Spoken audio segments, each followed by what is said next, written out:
والله سيأتي الفرج، لا تستعجل ولا تستكثر الألم، فكل شيء عند الله بقدر، والقلب إذا انكسر على الله لم يصله إلا الجبر.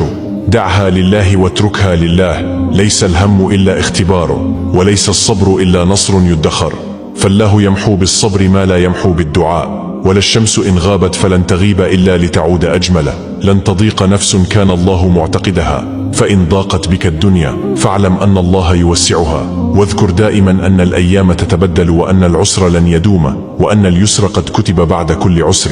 وإذا استحكمت الحلقات وظننت أنه لا مخرج فاذكر أن الله يفتح الأبواب حيث لا ترى مفاتيحها، وأنه سبحانه يحب أن يسمع صوت عبده وهو يتضرع.